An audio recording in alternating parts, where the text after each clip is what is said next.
ભારતીય જનતા પાર્ટીના પ્રદેશ અધ્યક્ષ જગદીશ વિશ્વકર્માએ ગોપાલ ઇટાલિયા પર પ્રહારો કરતા કહ્યું છે કે આ કેજરીવાલ એન્ડ કંપની છે તે પોતાના પર જૂતું ફેંકી સસ્તી પ્રસિદ્ધિ મેળવી રહી છે। વૈષ્ણવજન તો તેને કહીએ જે પીડ પરાઈ જાનાને રે।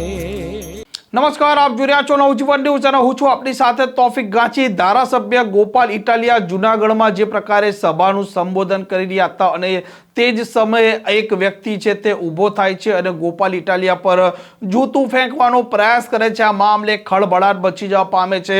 ધારાસભ્ય ગોપાલ ઇટાલિયા આરોપ લગાવે છે ભારતીય જનતા પાર્ટી પર કે જ્યારથી તે વિસાવદરની ચૂંટણી જીત્યા છે ત્યારથી ભારતીય જનતા પાર્ટી તેમને પસંદ નથી કરી રહી અને ભારતીય જનતા પાર્ટીના કેટલાક લોકો છે તે જ આવા વ્યક્તિઓને જૂતું ફેંકવા માટે મોકલી રહ્યા છે। ધારાસભ્ય ગોપાલ ઇટાલિયા પર પહેલા જામનગરમાં જૂતા ફેંકવાનો પ્રયાસ થયો હતો અને ત્યાર પછી આ જૂનાગઢમાં પણ આ ઘટના બનતા ચકચાર મચી જવા પામી છે અને આ મામલે હવે ભારતીય જનતા પાર્ટીના પ્રદેશ અધ્યક્ષ જગદીશ વિશ્વકર્મા છે તેમણે આ મામલે પ્રતિક્રિયા આપતા કહ્યું છે કે કેજરીવાલ એન્ડ કંપની છે તે સસ્તી લોકપ્રિયતા મેળવવા માટે અને મીડિયામાં ચમકવા માટે આવા હલકી કક્ષાના ખેલ કરી રહી છે।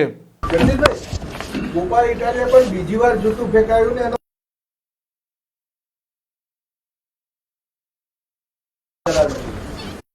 મીડિયાના મિત્રોને યાદ હોય તો અરવિંદ કેજરીવાલ ઉપર દિલ્હીમાં વારંવાર કાળી સહી નાખવી અને જૂતા ફેંકવાના બનાવો પણ બન્યા છે।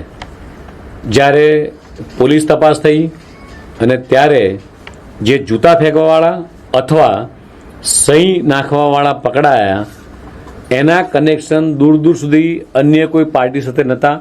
એ કનેક્શન માત્ર ને માત્ર આપના કાર્યકર્તાઓ માટે ઉપર હતા। સસ્તી પ્રસિદ્ધિ મેળવવા માટે આ કેજરીવાલ એન્ડ કંપની એ સતત આ પ્રકારના ગુન્ય કૃત્યો એ ચલાવી રહી છે। એ મીડિયાના મિત્રોને પણ હવે ખ્યાલ આવ્યો છે। એટલે મીડિયાના મિત્રો પણ હવે આપના નેતાઓને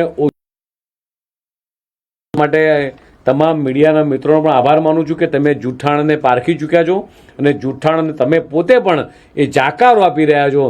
એટલે એને ફરીથી પ્રસિદ્ધિ મેળવવા માટે જાતે ને જાતે જ એ પોતે પોતાના કાર્યકર્તાઓના માધ્યમથી એ જૂતા ફેંકાઈ અને કેજરીવાલ એન્ડ કંપની આ પ્રકારના ગુન્ય કૃત્ય કરીને મીડિયામાં દેખાવાનો પ્રયાસ કરી રહી છે।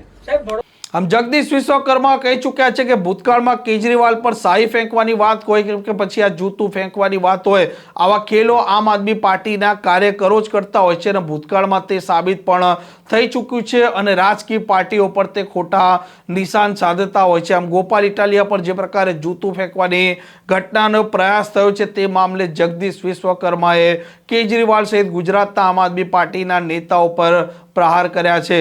આ પ્રકારના સમાચાર માટે નવજીવન ન્યૂઝ ચેનલને લાઇક, શેર અને સબસ્ક્રાઇબ કરવાનું ભૂલતા નહીં। નમસ્કાર।